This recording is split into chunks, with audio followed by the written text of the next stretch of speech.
Oh shit. I got a podcast to do. I gotta get there. What's up, guys? Y'all doing all right? Hope everybody had a good Easter.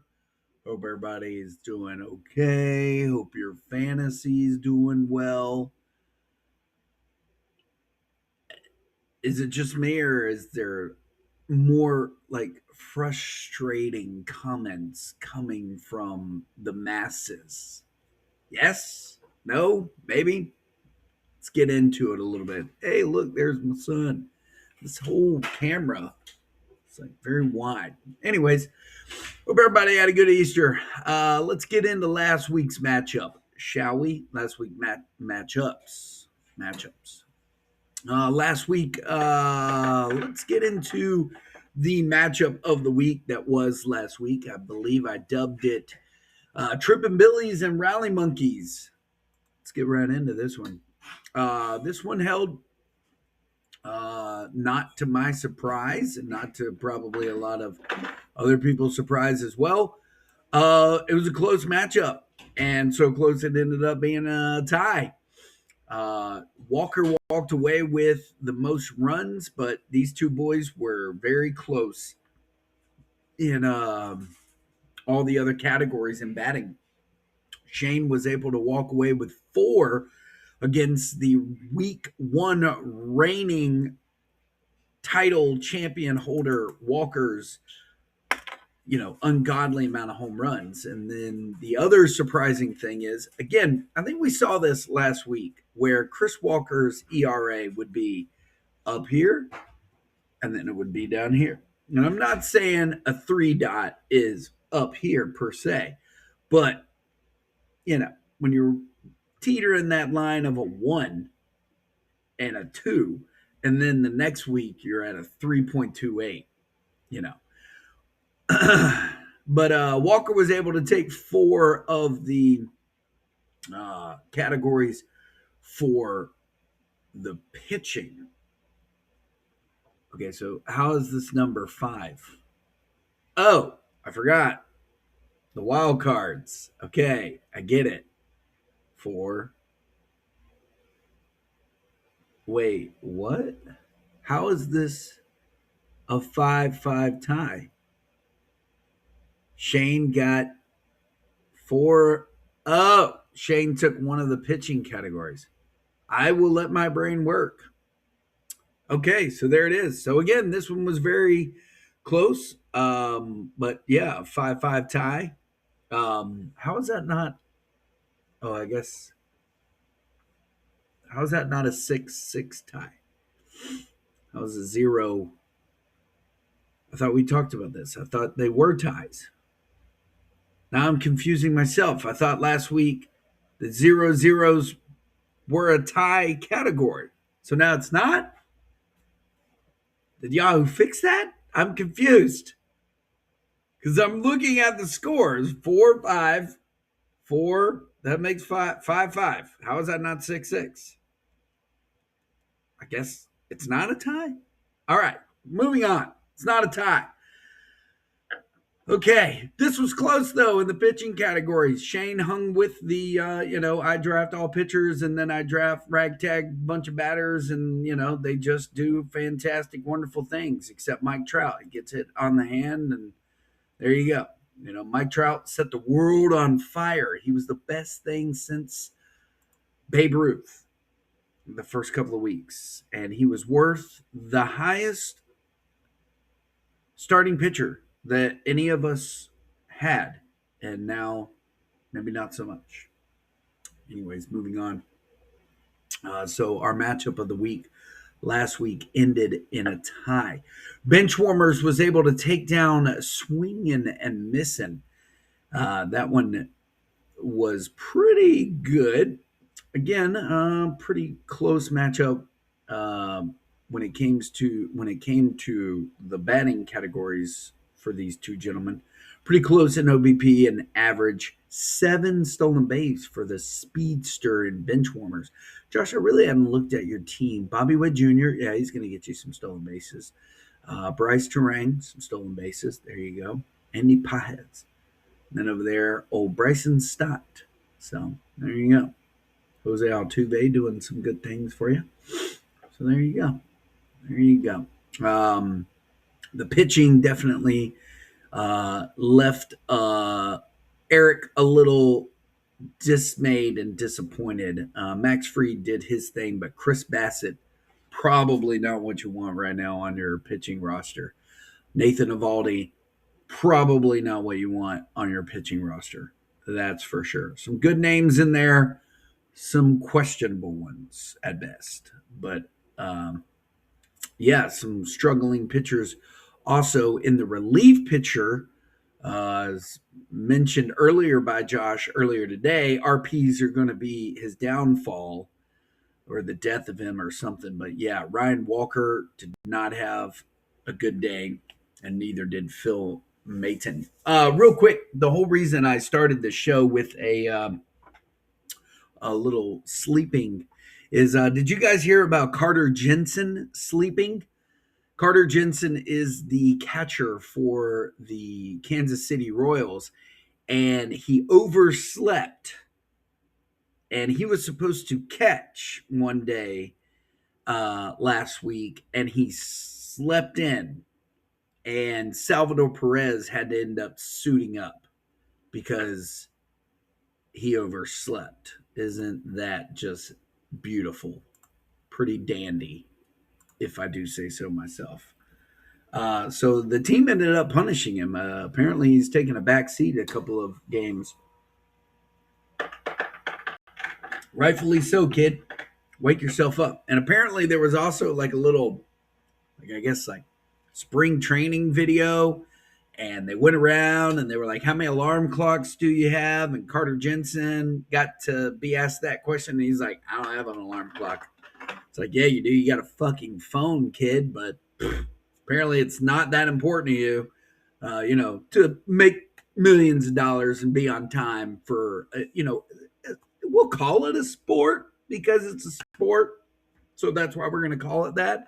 But, show up to work on time, fuck face, or find yourself a new fucking job. Because guess what? There's somebody in the minors, show a little respect.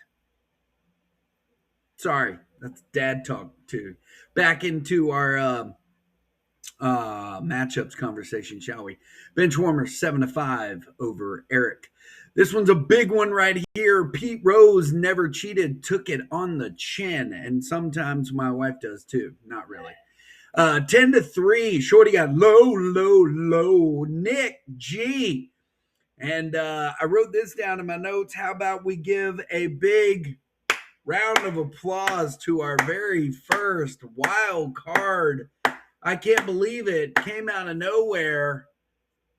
Congratulations, Nick, with the complete game. Sandy Alcantara flew under the radar, I think, for a lot of us.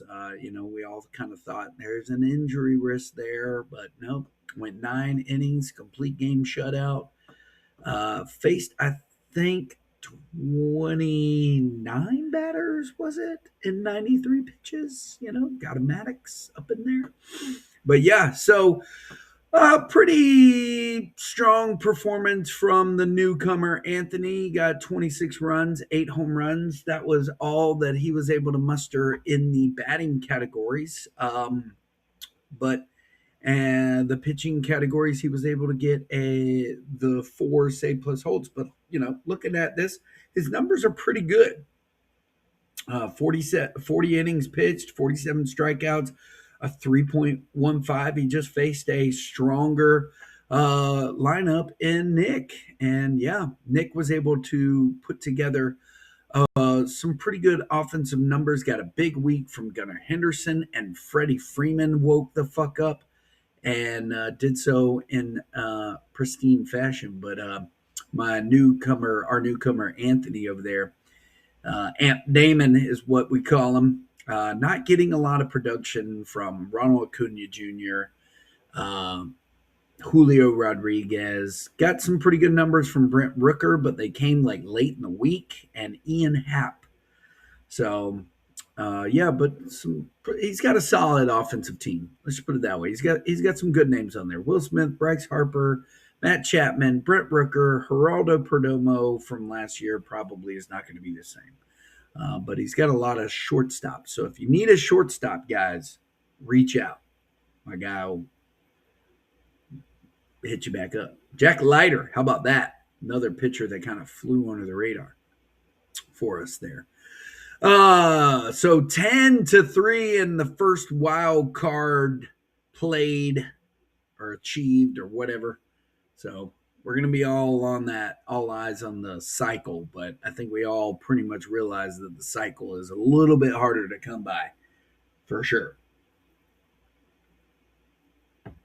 I think we discussed, did Chris slow his roll? I think he did. And the wild card, congratulations, Carter Jensen. Yeah. All right, so Mandalorians and the tortured baseball department. So, wow, what a crash from week one. Okay, talk about it, Scott. We're here for you. Okay, tortured baseball department came in there and took care of business of the week one number one team.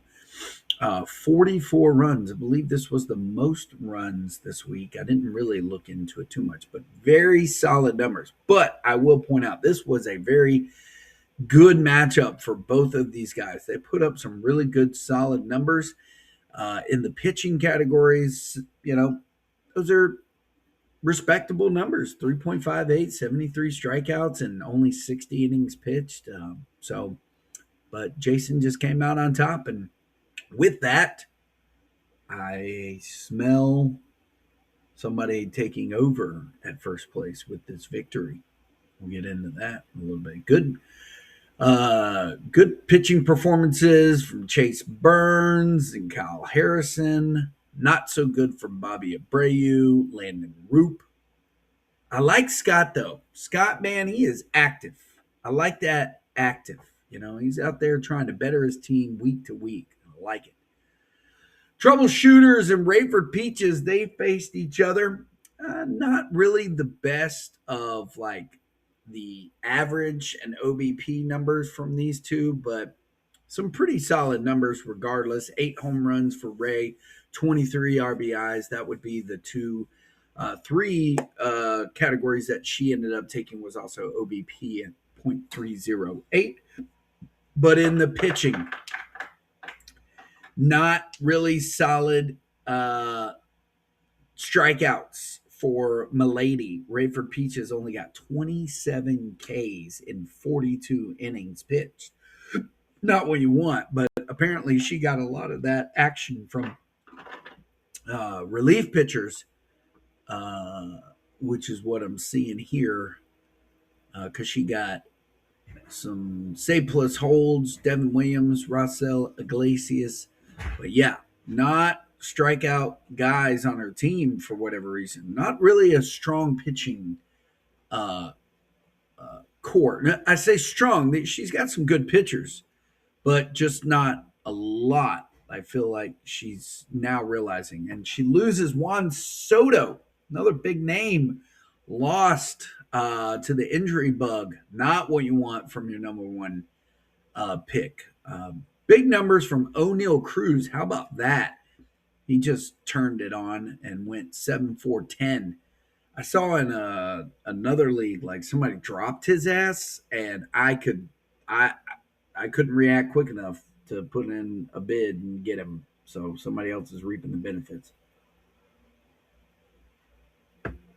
But yeah, 7-5. Jesus takes down Rayford Peaches. And last but not least, we'll talk about my matchup. Another tie for this week. Myself versus Brian, of course. Sunday baseball leading every day until Sunday. And Sunday baseball just provides such disappointment and sadness. And I hate the fact that it's supposed to be the Lord's Day. And I curse so much on that day. Pretty close for both of us.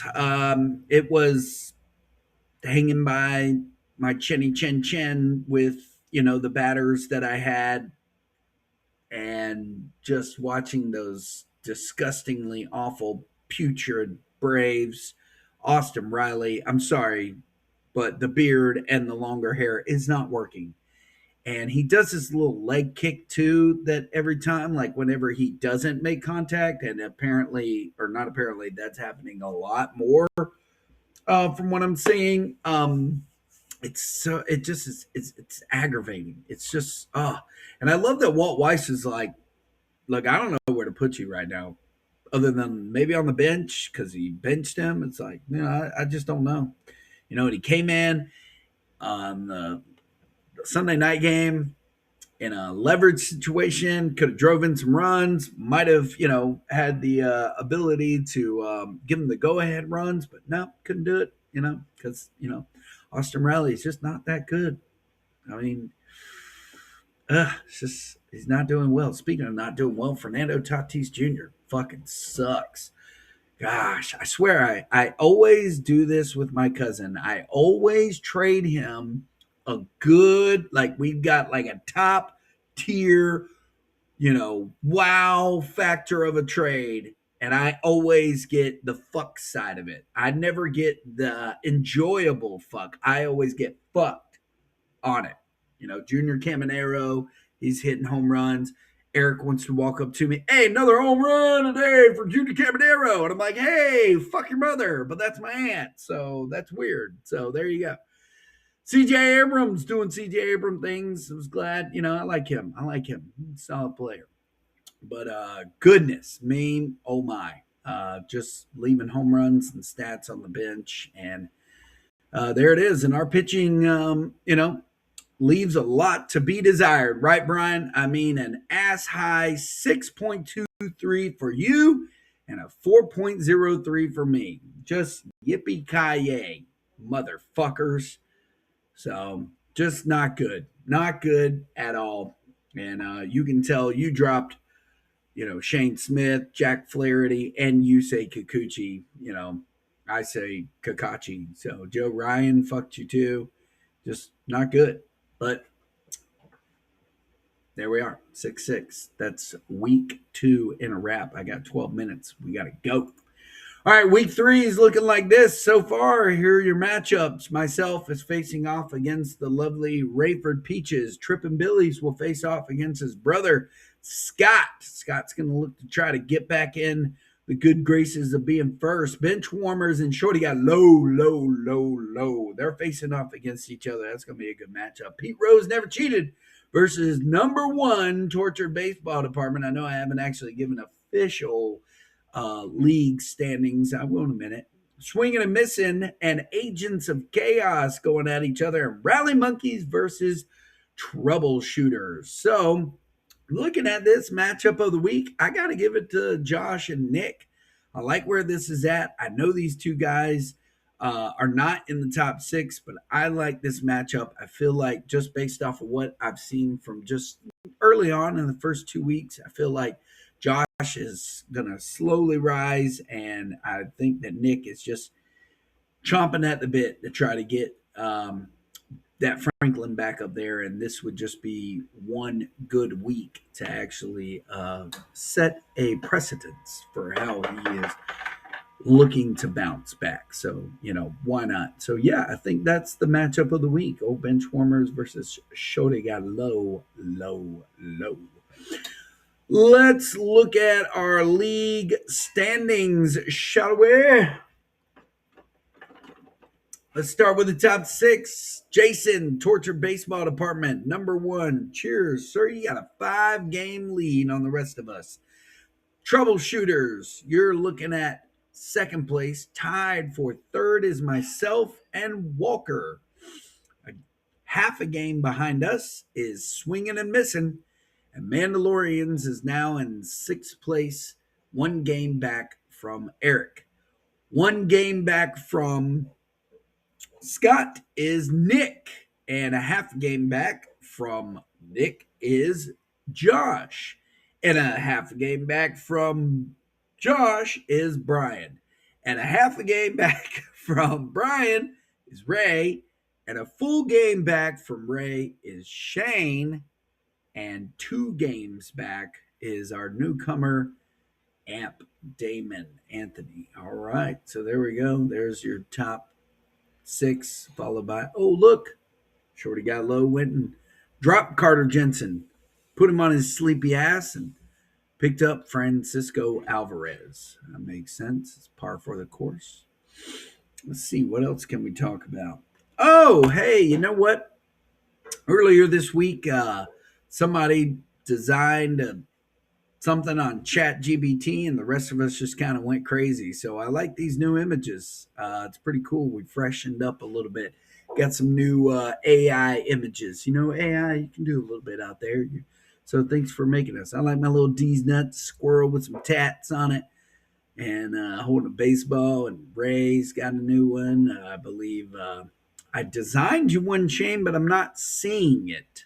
Did you not like the rings? I mean, you want to see the rings. So I don't know. I kind of liked it. Nick is the only one that's just going to sport that Yahoo given bullshit of a hat. I designed him one too. I mean, I could design him another one, but whatever. I like what Pete Rose never cheated. That was actually a picture that Anthony sent to me at, I believe it was the Niagara Falls, like somewhere in Niagara Falls. I basically just said, take this. And I don't know if you guys have clicked on the image, but the image is of him holding the sign, Pete Rose never cheated, right outside the Baseball Hall of Fame. I thought that was pretty cool. So, but my favorite has to be probably Brian's. I thought that was pretty cool. I took the Joker, put him in the nurse thing, said put Agents of Chaos somewhere. So that was pretty cool. That was pretty cool. So I like it. I like the fresh new look that we're providing. And then of course, Jesus is pretty funny too. I like Jesus holding a gun and a baseball bat. He's a troubleshooter. So there we are. Yeah. Now I wanted to do this real quick. Give us a players overview. Just talk a little bit about some players. You know, some players that are out there. Not out there, but I just wanted to all players. There we go. And wanted to talk about. All right, we drafted. It's in the books. Let's talk about. You know, we draft players like number one overall, Aaron Judge, Shohei Ohtani, all that stuff. Well, let's see if yeah, if any of those players are actually up here. I just want to go through the top 10. We'll go through the top 10, which I don't see a number one. Like, how is there not a number one player right now? I see one in the first spot, but I'm not seeing the number one. Number one. Anyways, we'll just count down 10 players. How about that? Or 12. We do 12. Yordan Alvarez is number one. Number two is Ben Rice. Andy Pajes. Who the fuck saw that? Jose Altuve. Drake Baldwin. If not for Drake Baldwin, these Braves would look like dog shit. I mean, they already kind of do, but without that kid, holy shit, where would he drove in, I think, every single run except for one last game. So, I mean, the kid is on fire. Number 6 is Xavier Edwards. Number 7 is Yandy Diaz. Number 8 is CJ Abrams. Number 9 is Liam Hicks. And let me tell you, he is not worth a damn because he ain't even playing and he hasn't done shit ever since I picked him up. 3, 4, 5, 6, 7, 8, 9. 10 is Ryan O'Hearn. Good pickup. 11 is O'Neal Cruz. And number 12 is Chase DeLauder. Didn't hear a pitcher in there. Those are all batters. That's why. The number 1 player is Sandy Alcantara. Sorry. Cam Schittler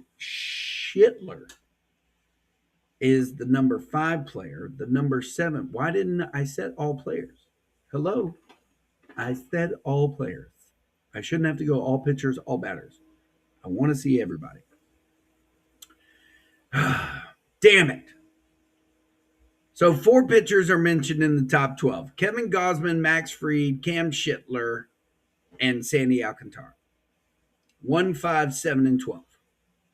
For your batters, Jordan Alvarez is number 2, Ben Rice is number 3, Andy Pajes is number 4. Then number 6 is Jose Altuve. Drake Baldwin's number 8. Xavier Edwards would be your 9th best player in our league. Yandy Diaz is number 10. CJ Abrams is number 11. There you go. I didn't hear one first rounder, except maybe Max Fried. Was Max Fried a first rounder? I don't think so. So there you go. It's early. We all know that, but we all fucking hate it. Why? Because we all know this league and we know the importance of week to week and how important it is. And it is. It's important. It is important. You hear me? It's important. You want to win your weeks. A tie, all right. At least you can kind of hang your head up a little high. But yeah, nobody wants to lose. We understand the importance of getting in the top 6 week to week. So I got a few minutes here. I did start something new. So let me see. This is my baseball fun-filled facts. So, did anybody see the Joe Adele catching not 1, not 2, but 3, robbing 3 home runs? That's pretty crazy. It's pretty crazy. That was pretty crazy.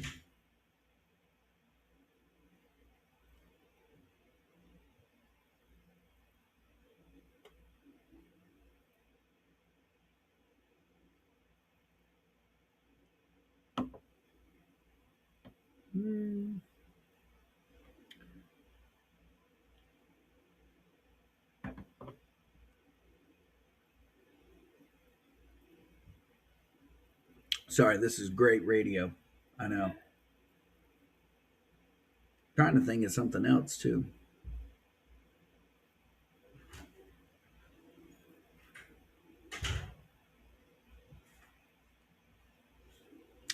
Well, here we go. Bobby Richardson. He is the only player to win the World Series Finals MVP while playing for the losing team. He was part of the 1960 Yankees when they were defeated by the Pirates. It's always Yankees, man. They always just get all the accolades. You know? Just awesome. Good times.